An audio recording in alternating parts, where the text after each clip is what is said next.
Well, in death, this young girl, doing nothing out of the ordinary on her way home from a movie on a Sunday evening, has shaken our collective conscience. We can argue why other equally disturbing cases in the past might not have, or we can be cynical and wonder whether this incident will recede in public memory. But most importantly, we must hope that the harsh lesson it's taught us about ourselves must not be forgotten, that in this collective grief and anger, there's also collective learning. The people may be at the gates demanding seemingly simple things, equal rights and respect for women, but are we, the people, willing to listen and change? We are here to support the cause, and the numbers will go up every day, whether it's 4 degree, 5 degree or whatever, whether it's New Year or whatever. I think the pressure needs to be kept up totally, and that's the reason the numbers must grow here every day. जिस दिन लड़कियां दिल्ली में safe होंगी, उस दिन नए साल का जश्न है. 14 days after the protest began over the Delhi gang rape, the anger and the demands for justice for stronger rape laws refuses to die down. The protesters, like thousands across India without any leaders or political direction, marching, protesting, and in that, strengthening the idea of an awakened citizenry. I don't think that one incident can change India in total. Now what we see is an emotional outburst. But definitely it has given a fillip to the women's movement. Let's hope it is not a temporary response. From the looks of it, it does not seem to be. Because there is no denying that a lot of India today is middle class India. And they also have a stake in the nation, in the country. The gang rape has indeed galvanized the entire country, especially the youth. Armed with Twitter, Facebook and text messages, the youth are leading the protests from the front. But the question remains, will this spontaneous outpouring of anger bring about real changes? I think in this case, in some ways, Amanat has become more symbolic. And hopefully it will also benefit all other cases that have been just lying in, whether in courts or people are hesitating to file an FIR. I think there is a first time you see a kind of a public outcry which is much larger than anything before. No doubt, social media emerged as a platform of political participation by a middle class, generally labelled as apathetic. Through it, they influenced the discourse, constantly questioning the status quo. I think for a very long time, the distance between the state machinery and people was, at least was thought to be huge. But perhaps because of social media, interactive media, it has been possible to bridge. While the gang rape and the murder have set off a fierce debate about the change in response to prevent such ghastly acts against women, there has been no let-up in violence against women. Just today, a 20-year-old BPO executive was stabbed to death by her stalker in East Delhi. In Thane, a 20-year-old woman's neck was slashed with a blade by a man after she refused to marry him. In Pune, a 6-year-old child was allegedly raped in a slum by an unknown man in the Hadapsar area. Violent crimes against women, especially rapes, have risen in Delhi and in Maharashtra. In Maharashtra, the conviction rates also are abysmally low. Wave of male chauvinism, male misogyny, hating women has spread into Bombay, which used to be, and I repeat, Mumbai, all right, Mumbai used to be the safest city. Today it is not. And something has to be done. The government response can't be just passing more laws. Meanwhile, the government is still struggling to respond to the spontaneous, leaderless people's movement. The Delhi gang rape. There are many. Just one question. Nothing. So much nothing, ma'am, about the government's response also. An NDTV Bureau report. Right, well, that crucial issue about whether we as a society are also willing to change, what we can expect going forward from all the anger we've seen on the streets, from the pressure building up on the government and law enforcement. Joining me to discuss this, I'm being joined by Rabi Shergill, the musician, who can talk about how women are also portrayed in music and cinema. In the studio, I have Pinky Anand, the senior advocate from the Supreme Court, and also Professor Shiv Vishwanathan, a sociologist. I'm also being joined by by Lata Vaidyanath, the principal of Modern School in Delhi, to talk about how young children need to be when this kind of an education needs to begin. In Chennai, we've seen some strong moves made by the Jayalalitha government today.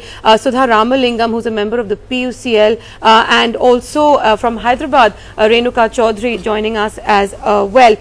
Sudha Ramalingam, let's come across to you first, if you can hear me. Today, we've heard statements from the Jayalalitha government calling for some pretty strong measures against people who perpetrate violent sexual crimes against women particularly, and talking about how they will be tried under the Gunda Act. Can you tell us a little bit about what has prompted this move in your state? See, all these are only knee-jerk reactions. What is really needed is not to have preventive detention under Gundas Act. What's really needed is to train the police personnel for proper scientific investigation. Forensic investigation is failing, and also witnesses are not produced properly. There are quite a number of cases where witnesses turn hostile, and these hostile witnesses are not prosecuted against for giving false evidence before the court. Perjury is really a serious offence, but not a single person has been prosecuted for perjury. And so what is really needed, the need of the hour, is to ensure that there is proper scientific investigation and also time-bound inquiry and time-bound disposal of the cases in the courts. So just having some cosmetic changes, bringing in only women officers, or say talking about other means of sensitizing police, which is very, very important, is just not enough. What's really important is scientific investigation, not bringing stock witnesses, but bringing genuine witnesses, ensure that they do not turn hostile, and if they turn hostile, ensure that they are prosecuted for perjury.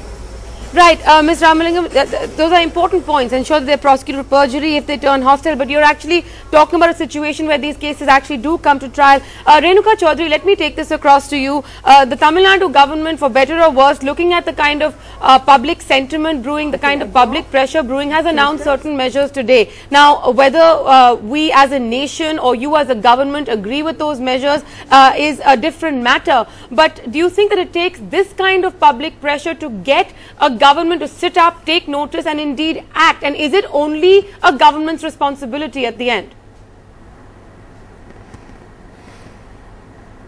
You know, I'm glad you've asked that question at the end. You have to step back from the picture to get a little clarity. It's not for want of laws. There is also a social mindset. Now, what is happening today is a fantastic phenomena in democracy.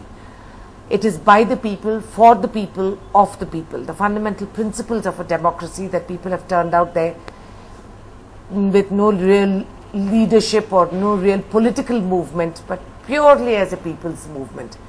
So in a way, social psychologists and social political observers should be able to see it as a very empowering movement that is happening in India today, that should be observed and documented for the future. Now, this is the lancing of a wound that over generations has been perpetuated.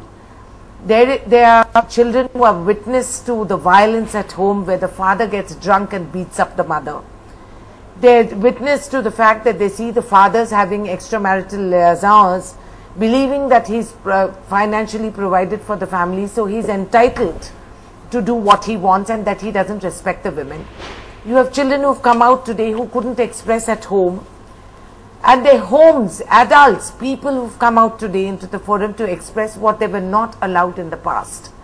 There is a venting, and that has united all of us, because all of us have been victims of something or the other all our lives. Somewhere or the other. It will be pure hypocrisy to say we don't know this side of our life. It's not true. Social systems, cultures didn't allow us to speak. There was a repression, a suppression of the truth, a denial that we lived in, and the hypocrisy that we practice as a society, where we keep saying, you can't say this, you can't tell people about what your uncle did to you. Keep quiet, because that's a secret. And these are the terrible secrets, the containers of these secrets that have now come to burst open. And you have this brave new era where the communication has enlarged so much, and we are not driven by narrow visions of what we had earlier in our societies. Right. And people are able to come out and legitimately vent and ask and demand. Right. There are laws. That's not for want of laws. There are plenty of laws. Laws which even say if you speak in a denigrating manner to a woman, there's an IPC culpability. But having said all of that, Jayalalitha has taken some steps. Very good. I think more and more people should come out with innovative ideas. I, for one, think that registries of sexual offenders. Now, why is it that we are compelled as a society when we know some man has misbehaved with young children or that he's a pedophile, we still go and invite those people to come for weddings and functions because they're our neighbors. And what so there's will no they feel public about censure it? in a sense That of these has to be kinds of dispelled people. with.